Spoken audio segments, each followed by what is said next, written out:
오늘 저녁에 우리에게 주시는 하나님의 은혜의 말씀은 창세기 18장 16절에서 33절까지의 말씀입니다. 창세기 18장 16절에서 33절까지의 말씀 합독하도록 하겠습니다. 그 사람들이 거기서 일어나서 소돔으로 향하고 아브라함은 그들을 전송하러 함께 나가니라. 여호와께서 가라사대 나의 하려는 것을 아브라함에게 숨기겠느냐. 아브라함은 강대한 나라가 되고 천하 만민은 그를 인하여 복을 받게 될 것이 아니냐. 내가 그로 그 자식과 권수에게 명하여 여호와의 도를 지켜 의와 공도를 행하게 하려고 그를 택하였나니 이는 나 여호와가 아브라함에게 대하여 말한 일을 이루려 함이니라. 여호와께서 또 가라사대 소돔과 고모라에 대한 부르짖음이 크고 그 죄악이 심히 중하니 내가 이제 내려가서 그 모든 행한 것이 과연 내게 들린 부르짖음과 같은지 그렇지 않은지 내가 보고 알려 하노라. 그 사람들이 거기서 떠나 소돔으로 향하여 가고 아브라함은 여호와 앞에 그대로 섰더니 가까이 나아가 가로되 주께서 의인을 악인과 함께 멸하시려나이까. 그 성중에 의인 50이 있을지라도 주께서 그곳을 멸하시고 그 50 의인을 위하여 용서치 아니하시리이까. 주께서 이같이 하사 의인을 악인과 함께 죽이심은 불가하오며 의인과 악인을 균등히 하심도 불가하니이다. 세상을 심판하시는 이가 공의를 행하실 것이 아니니이까. 여호와께서 가라사대 내가 만일 소돔 성중에서 의인 50을 찾으면 그들을 위하여 온 지경을 용서하리라. 아브라함이 말씀하여 가로되 티끌과 같은 나라도 감히 주께 고하나이다. 50 의인 중에 5인이 부족할 것이면 그 5인 부족함을 인하여 온 성을 멸하시리이까. 가라사대 내가 거기서 45인을 찾으면 멸하지 아니하리라. 아브라함이 또 고하여 가로되 거기서 40인을 찾으시면 어찌 하시려나이까. 가라사대 40인을 인하여 멸하지 아니하리라. 아브라함이 가로되 내 주여 노하지 마옵시고 말씀하여 하옵소서. 거기서 30인을 찾으시면 어찌 하시려나이까. 가라사대 내가 거기서 30인을 찾으면 멸하지 아니하리라. 아브라함이 또 가로되 내가 감히 내 주께 고하나이다. 거기서 20인을 찾으시면 어찌 하시려나이까. 가라사대 내가 20인을 일하여 멸하지 아니하리라. 아브라함이 또 가로되 주는 노하지 마옵소서. 내가 이번만 더 말씀하리이다. 거기서 10인을 찾으시면 어찌 하시려나이까. 가라사대 내가 10인을 인하여도 멸하지 아니하리라. 여호와께서 아브라함과 말씀을 마치시고 즉시 가시니 아브라함도 자기 곳으로 돌아갔더라. 아멘. 하나님의 말씀입니다. 오늘 본문 말씀은 창세기 18장 16절에서 33절까지의 말씀은 지난주에 강의했던 창세기 18장 1절 15절 말씀과 밀접하게 연관이 되어 있습니다. 지난주의 말씀을 잠시 상고하면 하나님께서 두 천사와 함께 아브라함에게 나타나셨습니다. 아브라함의 평생 동안 하나님께서 아브라함에게 나타나신 마지막 장면이라는 의미에서 매우 중요한 대목이라고 이렇게 볼 수 있을 것입니다. 그때 아브라함이 하나님과 두 천사를 극진히 환대했어요. 마음을 쾌활하게 하는 섬김으로 환대했습니다. 그리고 하나님께서는 사라에게 특별하게 계시를 주시면서 내년 이맘때쯤에 아들이 있을 것이다 라고 예언을 하셨어요. 그것이 지난주 본문 말씀의 내용입니다. 그리고 오늘 18장 16절 말씀을 보시기 바랍니다. 그 사람들이 거기서 일어나서 소돔으로 향하고 아브라함은 그들을 전송하러 함께 나가니라 이렇게 말하고 있어요. 여기에서 이 아브라함이 얼마나 예의 바른 사람인가. 아브라함의 컬터시, 아브라함의 예의가 여기에서 보이는 거예요. 두 천사가 소돔을 향해서 가게 되고 하나님은 거기에 남으십니다. 그런데 아브라함이 밖에까지 나가서 전송하는 모습이 보여요. 이건 조금 여담이지만 제가 그 교회를 개척하기 전에 그 아틀란타 한 교회에서 말씀을 전할 기회가 있었어요. 그 교회 역시 굉장히 작은 교회였습니다. 교인들이 한 30분, 40분 정도가 그때 예배 드렸던 것 같아요. 제가 수요일날 설교하고 나오는데 온 교회 성도들이 그 교회 앞까지 다 나오셔가지고 제가 차 타고 다 갈 때까지 거기서 손을 열심히 이렇게 흔들어 주시더라고요. 그래서 꼭 그렇게 해야 된다는 것은 아니지만 어떻게 보면 참 보기 드문 일이다라고 생각하고 그 당시에 전에야 이렇게 아직 나이가 젊은 목회자에 불과한데 그렇게 정성껏 이렇게 환대해주고 이렇게 인사해주시는 모습이 굉장히 인상적이었어요. 그래서 참 우리가 흔한 말로 그렇게 말하지 않습니까? 인사만 잘해도 반은 것이다. 이렇게 그 이야기를 하는데요. 우리 교회에 매주 새로운 성도님들이 참 많이 오세요. 사실 서로 이름도 모르는 성도님들이 많으시고 올 한 해 오신 분들이 꽤 많이 되신 것 같습니다. 그래서 너나 할 것 없이 기존 신자, 새 신자 이렇게 나누는 것이 의미가 없는 것 같아요. 많이들 새로 오고 계십니다. 모쪼록 서로 인사하실 때 주 안에서 서로 용납하는 마음으로 흔쾌하게 인사하시고 또 배웅할 일이 있으시면 밖에까지 나와서 이 배웅하는 아브라함처럼 좀 우리가 정감 있게 좀 살았으면 좋겠어요. 우리 세상이 각박할수록 우리가 각박해지는 것이 아니라 인사할 일이 있으면 아주 더 열심으로 배웅할 일이 있으면 문 밖에까지 좀 나가서 이 아브라함이 천사들을 환송하는 것처럼 좀 우리가 좀 정을 좀 회복하는 그런 교회가 되면 참 좋겠다. 그런 개인적인 바람을 말씀드립니다. 그리고 오늘 그 이어지는 내용은 크게 이렇게 되는 것입니다. 17절 말씀을 보십시오. 여호와께서 가라사대 나의 하려는 것을 아브라함에게 숨기겠느냐 이렇게 말하면서 오늘 내용이 도입이 되고 있어요. 그리고 하나님께서 아브라함에게 두 가지를 말씀하십니다. 그 내용이 18절과 19절의 내용은 하나님께서 아브라함에게 하려는 일을 이제 말씀하셨어요. 보다 구체적으로 아브라함에게 주시는 복을 명확하게 말씀하고 있는 부분이라고 볼 수 있습니다. 그리고 20절에서 21절을 보시면 하나님께서 소돔에게 하려는 일을 말씀하시는 거예요.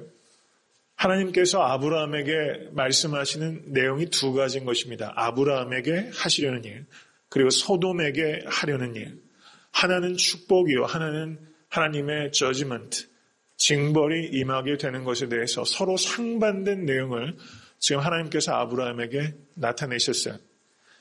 그리고 아브라함이 하나님께서 소돔을 징벌하실 것이다 라는 말씀을 들었을 때 그가 하나님께 간절하게 중보기도를 드리고 있는 내용이 22절부터 33절까지 기록되어 있는 바 내용입니다. 이 아브라함의 중보기도는 성도님들께서 익히 너무나 잘 아시고 또 심지어 교회 밖에 비그리스도인들도 이 아브라함의 중보기도에 대해서는 들은 바들이 있을 만큼 많이 알려진 본문이라 이렇게 볼 수 있을 것입니다. 그럼 본문 내용을 이제 강의하도록 하겠습니다. 17절 말씀으로 돌아갑니다. 여호와께서 가라사대 나의 하려는 것을 아브라함에게 숨기겠느냐 이렇게 말씀하기 시작합니다. 요한복음 15장 13절에서 15절을 보시면 거기에 주님께서 이렇게 말씀합니다. 사람이 친구를 위하여 자기 목숨을 버리면 이에서 더 큰 사랑이 없나니 너희가 나의 명하는 대로 행하면 곧 나의 친구라. 이제부터는 너희를 종이라 하지 아니하리니 종은 주인의 하는 것을 알지 못함이라. 너희를 친구라 하였노니 내가 내 아버지께 들은 것을 다 너희에게 알게 하였음이니라. 이렇게 말씀하시면서 예수 그리스도, 하나님의 아들이신 예수 그리스도께서 제자들에게 이제 너희는 나의 친구라. 이렇게 말씀해 주셨어요. 친구는 누구입니까? 내가 하려는 것을 아는 사람이 친구다. 이렇게 말씀하신 거예요. 그래서 오늘 본문에 하나님께서 아브라함을 누구로 대하고 계세요? 아브라함을 친구처럼 대하고 계시다는 것입니다. 저는 이 말씀을 묵상하면서 여러분 아브라함이 복의 근원이라고 이야기를 해요. 우리가 정말 부러워하는 것은 아브라함이 받은 복 이전에 아브라함과 하나님과 가지고 있었던 그 인티머시, 그 친밀함입니다. 나의 하려는 것을 아브라함에게 숨기겠느냐. 여러분 모처럼 하나님과 이 자리에 계신 모든 성도님들께서 하나님과 친구가 되실 수 있게 되기를 주님의 이름으로 간절히 축원합니다. 출애굽기 33장 11절을 보셔도 거기에 이런 대목이 있어요. 사람이 그 친구와 이야기함같이 여호와께서는 모세와 대면하여 말씀하시더라. 이렇게 이야기하고 있어요. 이제 그 뒤의 내용을 보시면 하나님께서 아브라함에게 어떤 일들을 계획하고 계시는지를 18절과 19절에서 명확하게 말씀하고 계십니다. 본문 내용을 보시기 바랍니다.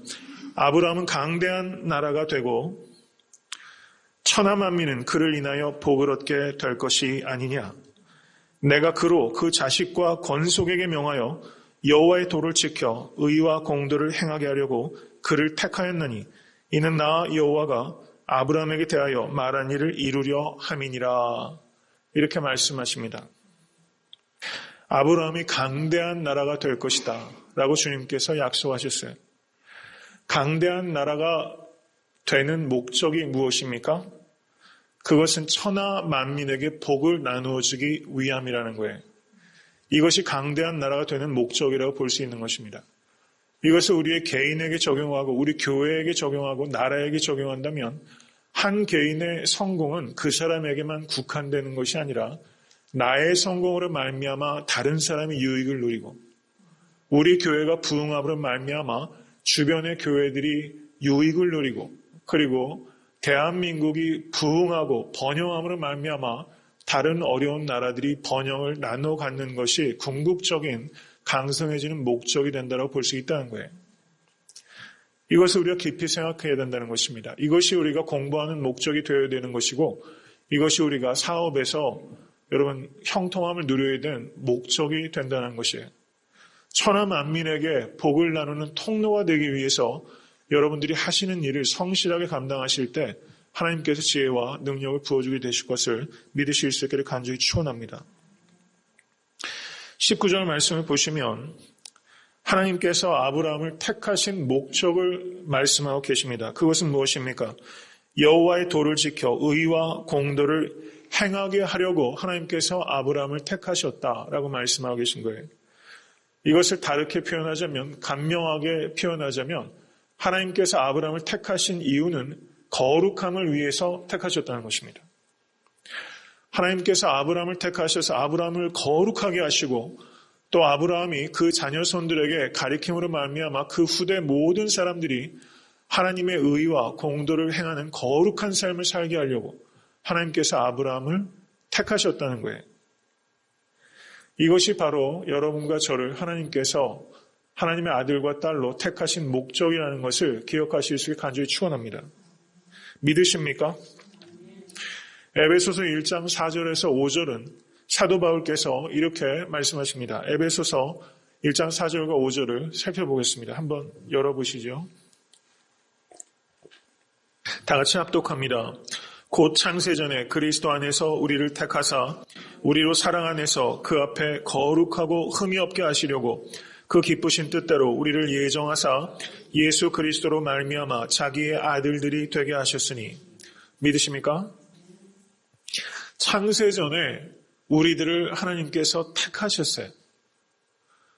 시간이 있기도 전에 하나님께서 우리들을 아셨다고 성경은 말씀하고 있습니다. 여러분 이 사실을 믿으십니까? 전지전능하신 하나님께서 우리의 존재를 아시고 우리를 미리 사랑하셔서 우리를 택하셨다고 성경은 말씀하고 있어요. 여러분 이것을 정말 믿는다면 우리는 우리에 대한 관점이 전혀 바뀌는 거예요. 하나님께서 나를 미리 아시고 미리 사랑하시고 미리 택하셨다. 여러분 이것이 우리의 자존심의 근거예요. 그것이 유일한 우리의 가치를 형성하는 것입니다. 여러분 이러한 자존감을 가지실 수 있게 간절히 축원합니다. 나는 선택받은 존재입니다. 하나님께서 사랑하셔서 나를 선택해 주셨어요. 이 선택의 신비를 인간의 이성으로 다 해결할 수 없어요. 이것을 신학적으로는 예정론이라고 말하기도 합니다. 여러분 F.F. 브루스라고 굉장히 훌륭한 신약학자가 있습니다. 그런데 그분이 이런 말을 하셨어요. 이 말씀을 잘 기억하실 수 있게 되기를 바랍니다. 하나님의 예정하시는 사랑을 찬미하는 사람들은 선택의 신비를 해결하려고 애쓰다가 입씨름에 빠져버리는 사람들보다는 거룩하고 그리스도를 닮은 삶을 영위하는 사람들입니다. 이렇게 말했어요. 이것을 제가 좀 풀어서 말씀을 드리자 보면 여러분 신앙생활 하시다 보면 아마 그런 질문 가지셨을 거예요. 도대체 예정론, 어떻게 이게 예정론을 어떻게 이해할 것인가? 이성적으로 아마 여러분 스스로도 질문을 가지셨던 적이 많이 있을 것이고 아마 주변에서도 여러분들에게 묻는 일들이 왕왕 있을 수 있을 것 같아요. 그러한 상황 속에서 어떻게 그 대답을 할 것인가, 그것을 이 F.F. 브루스라는 학자가 대답하고 있는 것입니다. 간단하게 표현하자면 선택의 신비, 미스테리라는 거예요. 미스테리어스하다는 겁니다. 인간의 이성으로 이것을 전부 다 알 수 없다는 거예요. 정말 하나님께서 나를 택하셨다는 것을 믿는 사람은 선택의 신비를 해결하려고 하다가 입씨름에 빠지는 사람이 아니라 예수 그리스도를 닮는 삶을 살아가는 사람입니다. 이렇게 말했다는 거예요.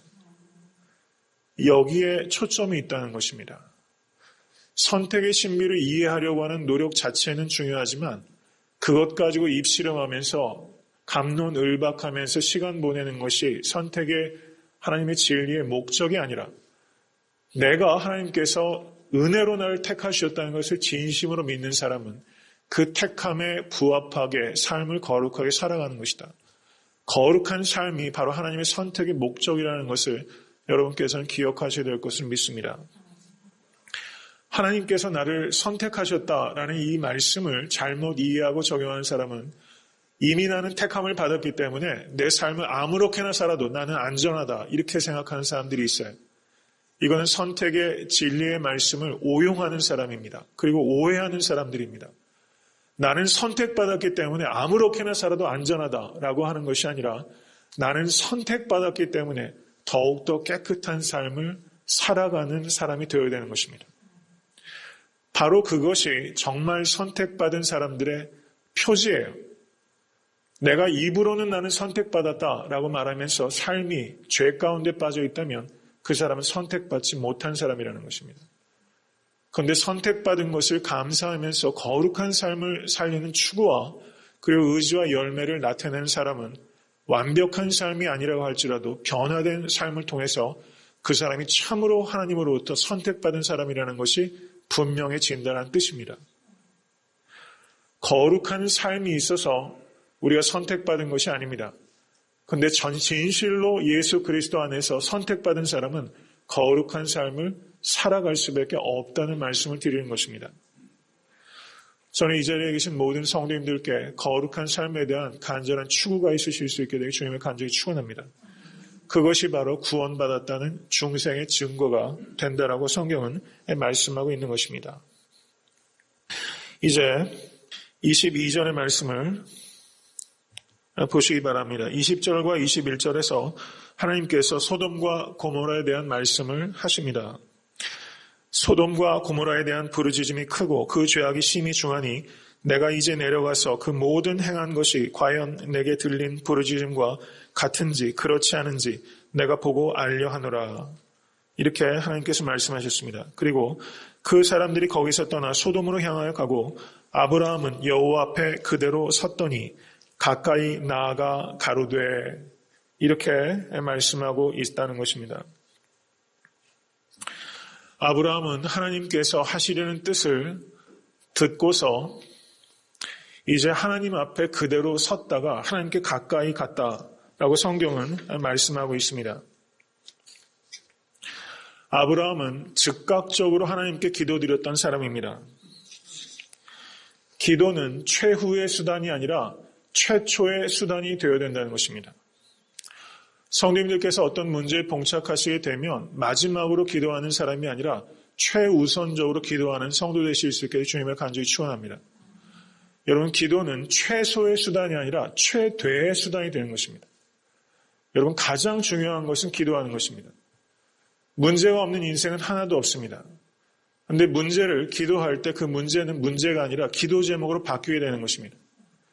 내가 기도해서 그것을 하나님께 맡길 때 그때 그 문제는 내 문제가 아니라 하나님의 문제가 되는 것입니다. 아브라함은 이 소돔과 고모라의 운명에 대한 하나님의 말씀을 통해서 하나님의 심각한 징벌이 임할 것이라는 것을 예감하고 저가 그 자리에서 그대로 섰습니다. 그리고 하나님께 가까이 갔다라고 말씀하고 있습니다. 여러분, 어떤 사람이 복된 사람입니까? 하나님께 가까이 가는 사람이 복된 자라는 것을 믿으실 수 있게 간절히 축원합니다. 기도야말로 하나님께 가까이 가는 가장 중요한 통로라는 것을 믿으실 수 있는 여러분과 제가 될 수 있게 간절히 바랍니다. 소돔과 고모라의 문제는 저는 두 가지라고 생각합니다. 여러분, 영어로 소도마이트라는 말이 있어요. 소도마이트. 그런데 이 말의 뜻이 남색자라는 뜻이 있습니다. 소돔 사람을 의미하는 소도마이트라는 뜻이 남색하는 사람, 동성애를 하는 사람을 바로 소도마이트라고 한다는 거예요. 그러니까 이 소돔이라는 그 도시 자체가 상징하는 것이 성적 타락을 상징한다는 것입니다. 그런데 구약 성경 에스겔서 16장 49절을 보시면 거기에 그렇게 말씀하고 있습니다. 내 아우 소돔의 죄악은 이러하니 그와 그 딸들에게 교만함과 식물의 풍족함과 태평함이 있으며 또 그가 가난하고 궁핍한 자를 도와주지 아니하며 라고 말씀하고 있습니다. 소돔의 죄악의 근원이 어디 있는지를 에스겔서는 밝히고 있다는 거예요. 소돔이 극단적인 성적 타락이 나타난 이유가 바로 소돔의 풍족함 때문에 성적 타락이 나타났다라고 성경은 말씀하고 있다는 것입니다.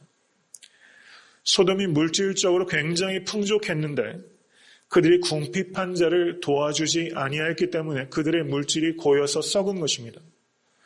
그리고 그 풍족함 때문에 그들이 멸망의 길로 갔다라고 성경은 기록하고 있다는 것입니다.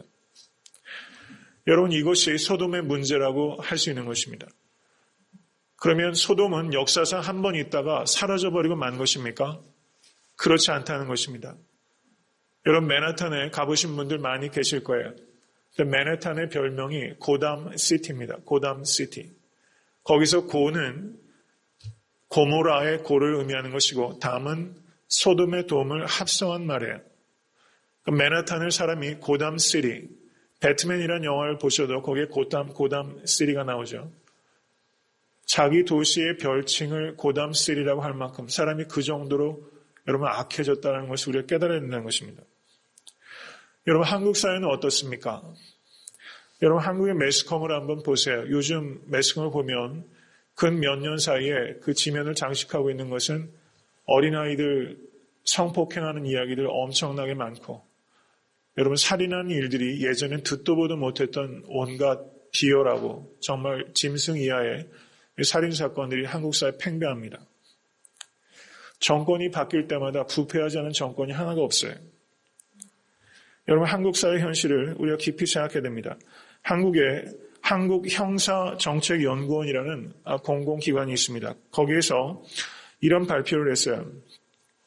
이게 정확하게 몇 년도 통계인지는 모르겠습니다. 한국형사정책연구원에서 한국에서 성매매를 통해서 만들어지는 그 수입이 1년에 한 어느 정도 된다고 보세요. 24조 원이 성매매를 통해서 만들어지는 수입이라고 그래요. 24조 원. 여러분, 미국에 지금 한국 현대자동차, 기아자동차가 굉장히 지금 승승장구하고 있는데요. 자동차를 1년에 팔아서 국내외 수입을 통틀어 가지고도 24조 원이 안 된다는 거예요. 성매매로 만들어지는 이 이익이 24조 원에 육박하는 그런 나라가 한국 사회라는 것입니다. 그리고 한국에서 윤락행위에 종사하는 여성이 여러분 이 기관에서 발표한 거예요. 3만 명이래요. 3만 명. 20대에서 30대 여성 100명 가운데 4명이 윤락 여성이라는 것입니다. 이것이 정부 발표예요. 그런데 실제 시민단체에서 발표하는 것은 이거보다 훨씬 심각하다는 것입니다. 여러분, 인터넷이 얼마나 발달했는지 모릅니다. 여러분, 인터넷을 한번 여시면 신문을 보시면 이 옆에 좌우에 이 배너로 얼마나 음란한 사진들이 돌아다니는지 몰라요.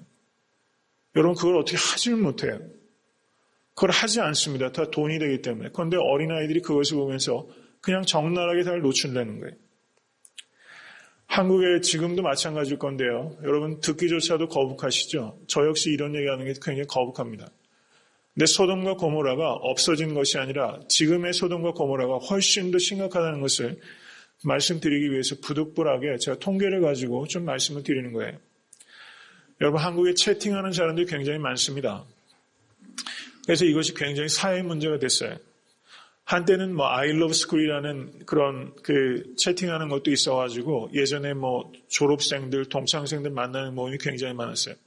그것 때문에 얼마나 가정이 깨지고 불륜이 한국에 횡행했는지 모릅니다. 한국의 채팅 클럽이 약 10,000개 정도가 존재한다는 거예요. 그 채팅에 가입한 사람의 숫자가 약 1820만 정도가 채팅을 하고 있답니다.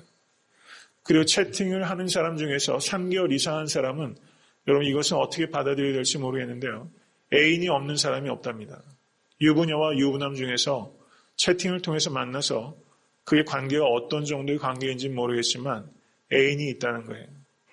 농담삼아 그런 얘기를 하더라고요. 애인 하나 없는 사람은 불구다. 이런 말 하는 사람들이 굉장히 많이 있어요. 여러분 제가 유학 중에 한국에 한번 가보면요. 이렇게 자동차를 타고 가다가 어디 파킹한 일이 있어서 잠깐 스트릿 파킹을 하게 되면 여러분 그런 경우 없으세요? 자동차 앞뒤 유리창에 온갖 비즈니스 카드가 거기 다 껴있는데 거기에 있는 일들이 다 술집, 음란한 비즈니스 하는 일들이 거기에 빼곡하게 거기에 가득 차 있어요. 우리가 너무나 거기에 무감각해져서 그렇지 여러분 이 상황의 심각성을 우리가 깨달아야 되는 것입니다. 한국 사회의 문제가 어디에 있다고 생각하십니까? 여러분 제가 이 짧은 시간에 이런 말씀 드리는 게 별로 적절하지 못할지 모르겠지만 여러분 한국 사회 윤리의 문제를 가지고 고민하는 정치인들이 드문 것 같아요. 지금 대선 주자로 여러 사람들이 나오고 있지만 한국의 윤리성의 회복에 대해서 이야기하는 사람들은 저는 못 들어봤어요. 정말 문제의 심각성 경제 문제도 아니고 사회 분배의 문제이기 이전에 그리고 정치 사회적인 문제이기 이전에 그 모든 문제의 배후적인 문제인 이 죄의 문제가 있습니다.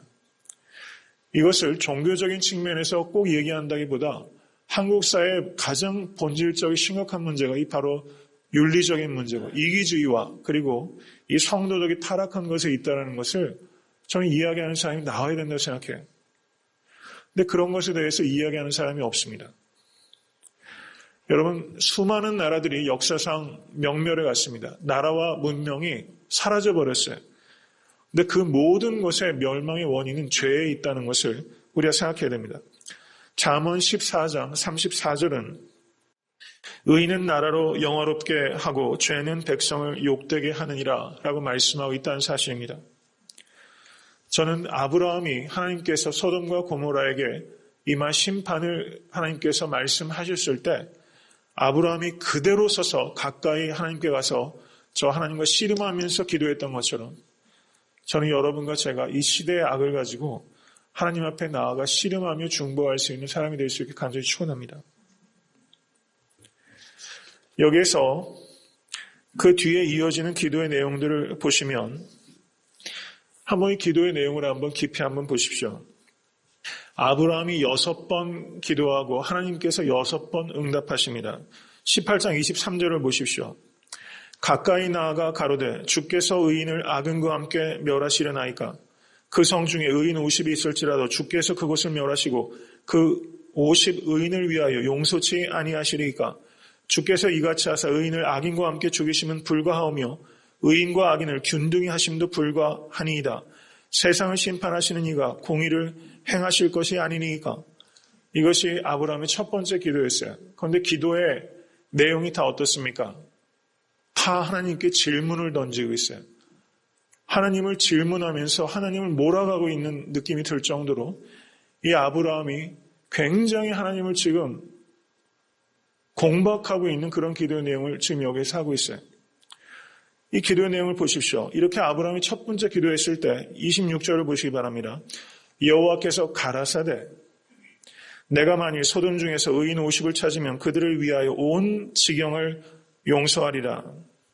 이렇게 하나님께서 약속하셨어요. 그리고 27절에 아브라함이 말씀하여 가로되 지금 여기에서 성경 번역은 아브라함이 기도하는 것은 가로되라고 말하고 있고 하나님께서 대답하시는 것은 가라사대라고 구별하고 있어요.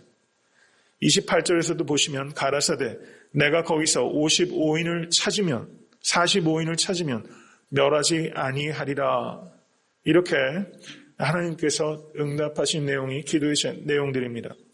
6번 묻고 6번 대답합니다. 아브라함의 기도 가운데 특징이 있다면 이 모든 기도의 내용들이 질문으로 하나님께 하고 있다는 거예요. 계속해서 질문하고 있어요. 한번 유심히 살펴보십시오. 다 퀘스천이에요. 하나님께 계속해서 질문하고 있어요. 그리고 27절을 보시면 티끌과 같은 나라도 감히 주께 고하나이다. 여러분, 아브라함은 하나님 앞에 자기가 티끌이라는 것을 아는 사람이에요. 여러분, 기도할 때 이런 자세를 가질 수 있게 되길 간절히 바랍니다. 우리는 티끌이에요. 티끌인데 누구 앞에서 기도합니까? 25절 말씀을 보십시오. 세상을 심판하시는 이가 공의를 행하실 것이 아니니까. 우리는 티끌이고 하나님께서는 세상을 심판하시는 광대한 분이십니다. 내가 누구인지를 알고 우리의 기도를 들으시는 하나님이 누구신지 알아야지만 우리는 기도에 성공할 수 있어요. 그런데 티끌과 같은 우리가 세상을 심판하시는 하나님 앞에 세상에 어떻게 이렇게 기도를 할 수 있습니까? 여러분, 사람과 사람도, 여러분, 민주사회라고 해도 엄연히 세상에 계급이 존재해요. 세상에 얼마나 교묘한 하이라키가 있는지 몰라요.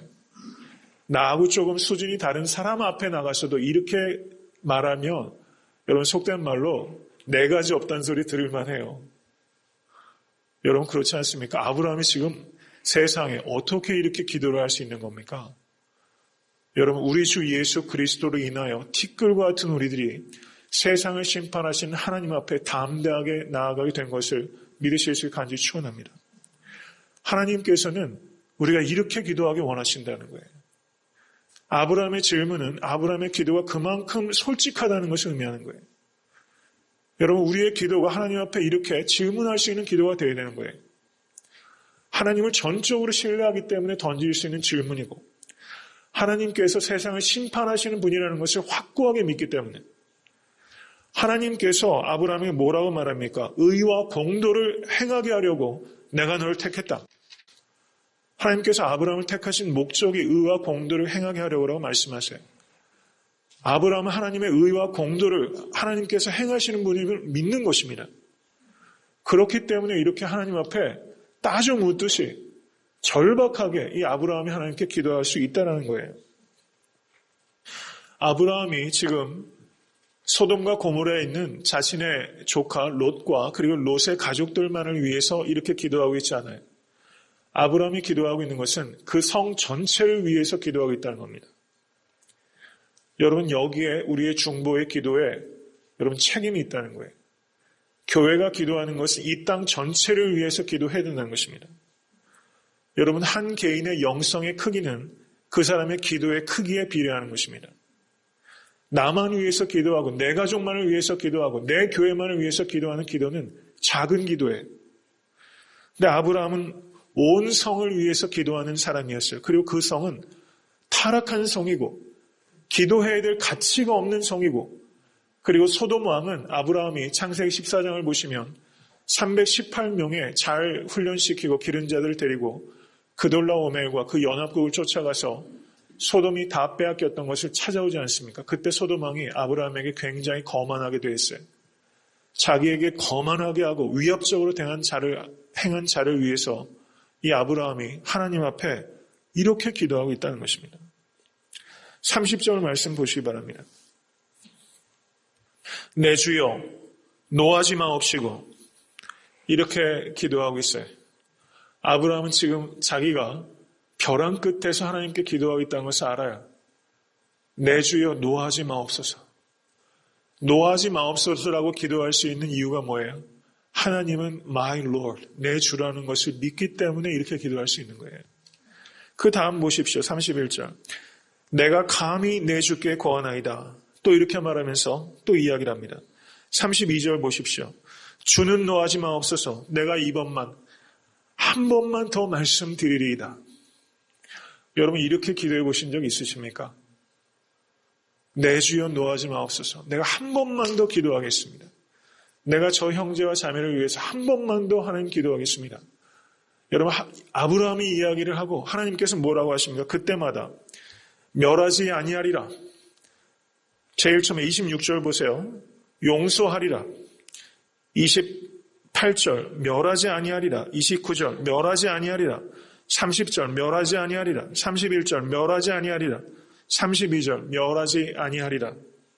아멘. 믿으십니까? 여러분, 이 말씀을 묵상하면서 가슴이 또 뭉클해지더라고요. 용서하리라. 그럼 멸하지 아니하리라. 하나님께서 5번 얘기하세요.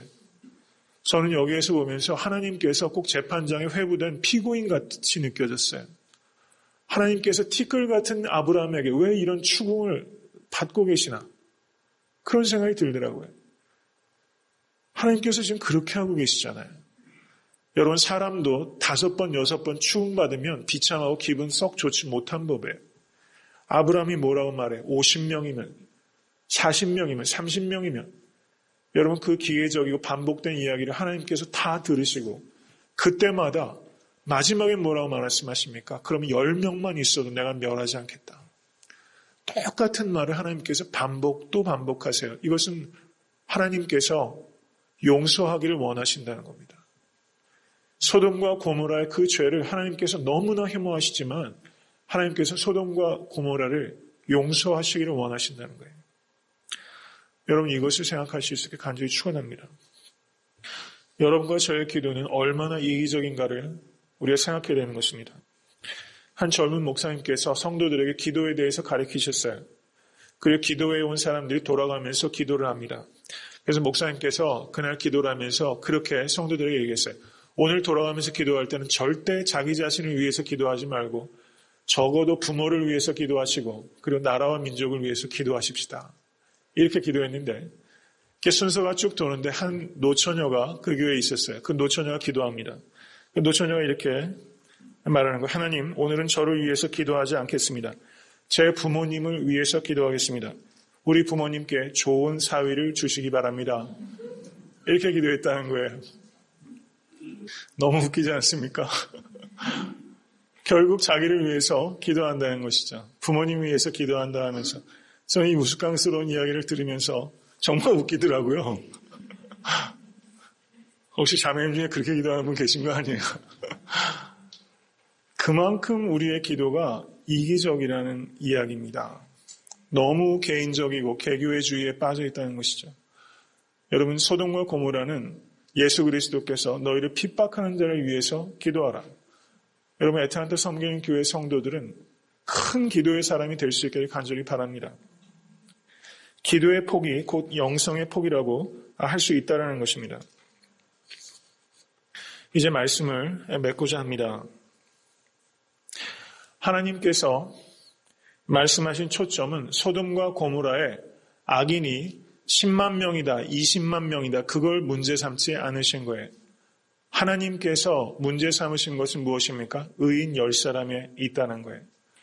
여러분, 우리가 사회와 그리고 여러 가지 교회 현실에 대해서 냉정하게 진단하고 비판하는 일들이 필요해요. 그렇지만 그것에 그치거나 그리고 너무 손쉽게 비판하는 데로 나아가면 그것은 아무 유익이 없습니다. 결국 모든 변화는 어디에서 시작합니까? 나에게서 시작한다는 거예요. 오늘 본문의 말씀은 중보 기도의 중요성을 말하는 동시에 우리에게 묻는 것은 의인 10사람 중에 한 사람이 되기를 작정하겠는가라는 질문을 우리에게 던지고 있는 거예요. 의인 10사람이 있으면 소돔과 고모라가 멸망하지 않았을 것입니다. 소돔과 고모라의 인구가 몇 명인지는 모르겠어요. 저는 이것을 이렇게 생각할 수 있다고 생각해요. 의인 10사람이 있으면 다른 사람에게 영향을 끼쳐서 한 도시가 멸망으로부터 구원받을 수 있는 그런 영향력을 갖게 될 것이다. 저는 이것을 확신합니다. 여러분, 마가의 다락방에 있었던 오순절 강림 사건 때 성령 충만함을 받았던 사람들은 무명의 120명의 사람이에요. 한 줌과 같은 사람입니다. 그 사람들이 성령 충만 받았을 때 유럽의 전 역사가 바뀌고 세계 역사가 물꼬를 바꾸지 않습니까? 우리 교회 성도들이 얼추 한 120명 가까이 되는 것 같아요. 우리 교회가 큰 교회입니까? 작은 교회입니까? 여러분, 무엇으로 판단하시겠어요? 여러분, 누가 큰 목사고 누가 작은 목사입니까? 성령에 사로잡혀서 내가 의인 10사람이 되겠다는 각오를 하는 사람이 된다면 여러분, 10사람의 이 숫자는 결코 작은 숫자가 아니라고 생각합니다. 예레미야 5장 1절을 보시면 너희는 예루살렘 거리로 빨리 왕래하며 그 넓은 거리에서 찾아보고 알라, 너희가 만일 공의를 행하며 진리를 구하는 자를 한 사람이라도 찾으면 내가 이 성을 사하리라. 이렇게 예레미야 5장 1절의 말씀은 하고 있다는 사실입니다. 예수님께서는 마태복음 5장 10절에 팔복의 마지막 복을 말씀하시면서 의를 위하여 핍박을 받는 자는 복이 있나니 천국이 저희 것이며 라고 말씀하셨어요. 저는 이것을 묵상하는 것을 나누면서 오늘 설교를 맺습니다. 여러분, 소돔과 고모라에서 의인이 만약에 10사람이 있었다고 한번 가정해 보십시다. 이 10사람이 세상으로부터 소돔과 고모라 사람들로부터 얼마나 핍박을 받았을지를 한번 생각해 보세요. 의를 위해서 핍박을 받는 자가 복이 있나니 라고 말씀하신다는 사실에 여러분, 의를 위해서 핍박받는 것을 각오하실 수 있는 여러분과 제가 될 수 있게 간절히 축원합니다. 여러분, 그런 성도와 교회가 되어야지만 여러분, 이 땅에 희망이 있다는 것을 우리는 생각할 수 있어야 될 것입니다. 여러분, 바닷물의 소금의 양이 약 3%에서 4% 정도 된다고 그래요. 여름에 휴가 가서 바닷물 오랜만에 먹어봤더니 이거 정말 짜더라고. 3%, 4%만 돼도 막 정신이 어찌할 정도로 바닷물이 짜요. 여러분, 한국 사회 기독교인이 25% 정도 됐다고 하는데 지금 약 19% 정도로 기독교 인구가 현저히 감소했어요. 상당수가 캐톨릭으로 왔습니다. 여전히 많은 숫자예요. 19%면 여러분, 사회의 모든 부패를 정화시키고도 남습니다. 지금 우리가 심각하게 생각해야 되는 것은 이 퍼센테이지를 늘리는 것이 아니라 우리가 짠맛을 내는 소금이 되는 데 있어요. 여러분, 애틀랜타 땅에 여러분, 정말 이 변화의 그 시작은 어디에 있습니까? 나의 변화로부터 시작되는 것이고, 애틀랜타 교회가 정말 부흥의 놀라운 역사를 경험하는 것은 어디에서부터 시작되길 원합니까? 저는 애틀랜타 성기는 교회에서 시작되길 원해요. 그리고 모든 교회가 그런 마음을 가지고 목회를 하시고 또 교회가 세워진다면 이 애틀랜타 땅에 놀라운 변화가 임하게 될 것입니다. 모쪼록 오늘 말씀을 통해서 내가 의인 10사람 중에서 한 사람이 되기를 원합니다. 이 결단을 하실 수 있는 의와 공도를 행하시는 우리 사랑하는 모든 성도 되실 수 있게 되길 주님의 이름으로 간절히 축원합니다.